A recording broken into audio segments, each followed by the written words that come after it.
Bonjour, bienvenue sur Jeff Photographie pour le deuxième volet du C'est quoi ton matos dédié à Wolfgang. Dans le premier épisode, Wolfgang nous a présenté son matériel et sa passion autour de l'animalier. Si vous n'avez pas vu cet épisode-là, je vous engage à cliquer ici sur le petit i pour aller le voir avant peut-être de regarder celui-ci, parce que bon, globalement, il a introduit un petit peu ce C'est quoi ton matos. Dans cet épisode-là, il va nous parler plutôt du matériel et de sa pratique, du portrait et notamment aussi du nu. Donc si ça vous intéresse, je laisse la parole à Wolfgang.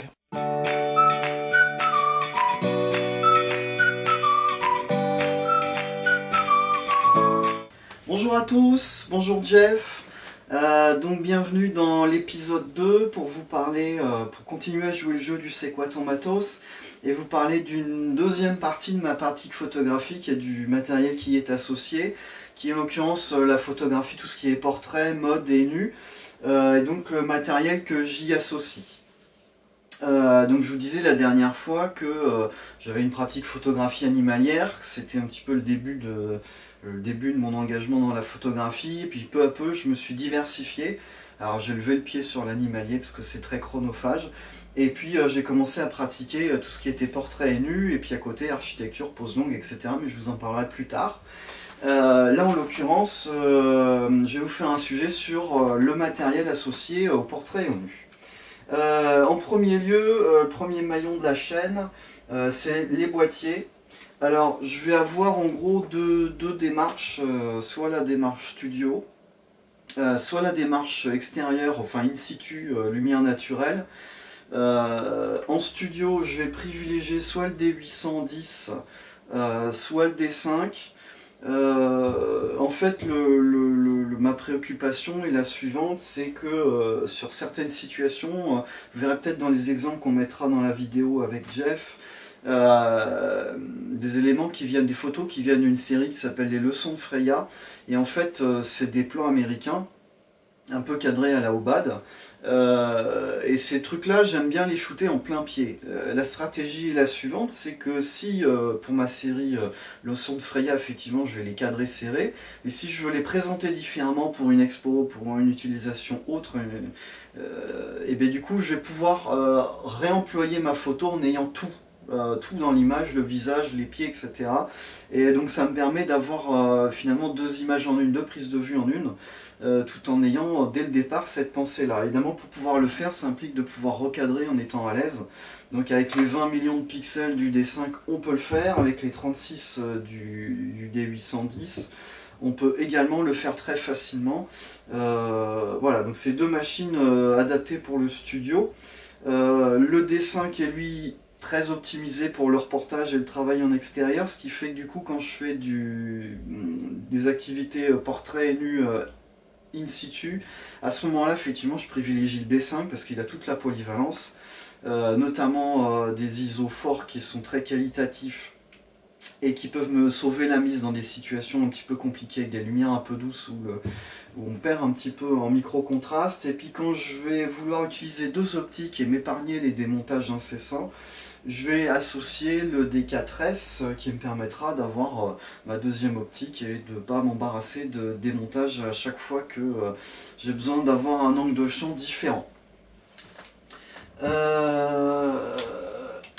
À côté de ça, les optiques. Alors, autrefois, j'utilisais énormément mon 24-70. J'avais pas les optiques fixes dont je vais vous parler après.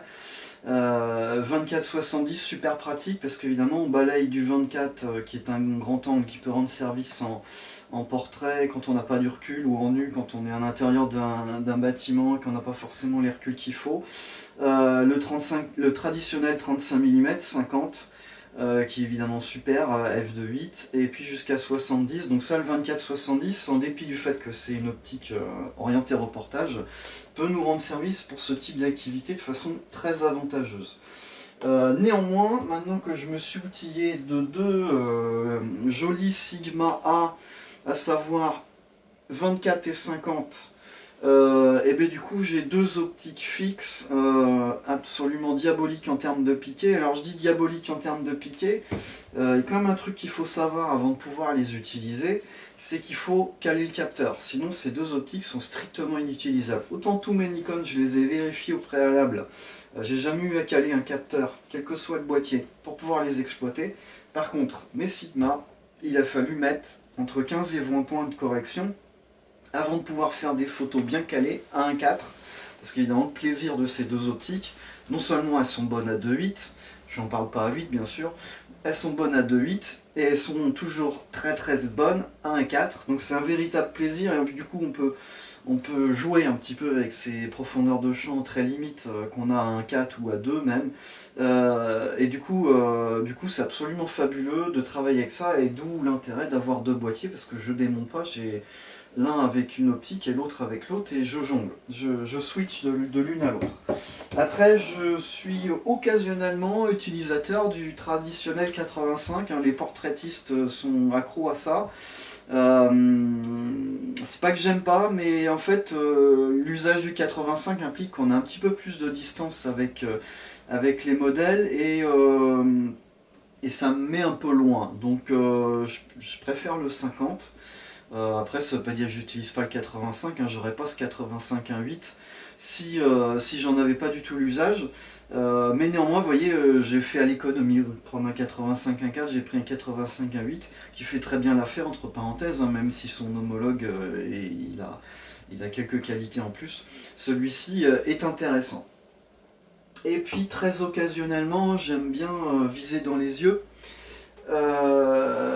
Et donc pour faire des photos des yeux, je ressors mon vieux 105 macro qui d'habitude me sert à faire des orchidées et des libellules, et bien là me sert à faire les détails des matières des yeux. Alors ça c'est des photos que je montre pas beaucoup, mais c'est un petit plaisir, j'aime bien aller regarder les matières qu'il y a avec tous les dessins qu'il y a dans les yeux.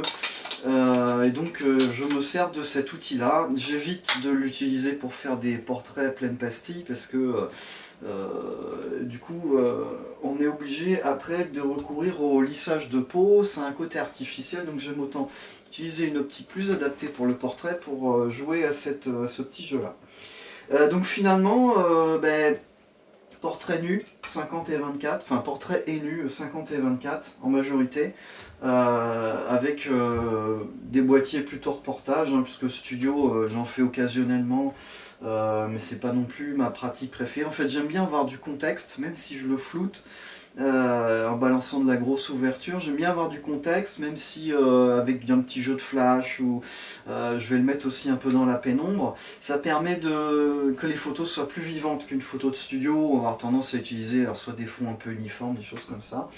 Alors je vous parle pas des flashs que je peux associer à ça, mais c'est toujours la même histoire, hein. C'est-à-dire que ce soit les flash Cobra pour faire du strobisme, que ce soit les flash Elinchrom pour du studio, on les associe avec des modeleurs, on construit son plan d'éclairage avec sa lumière principale, son contourage, etc.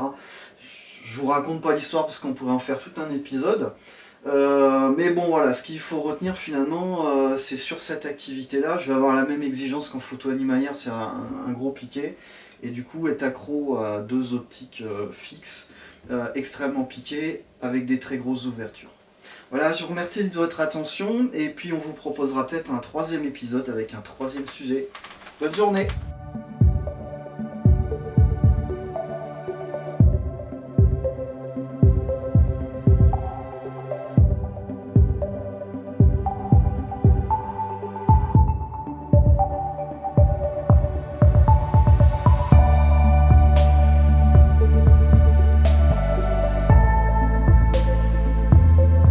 Voilà, merci Wolfgang. Donc je vous rappelle que vous pouvez vous aussi participer à un C'est quoi ton matos si vous avez une passion et le matériel qui va avec, à échanger avec nous, à échanger avec la communauté.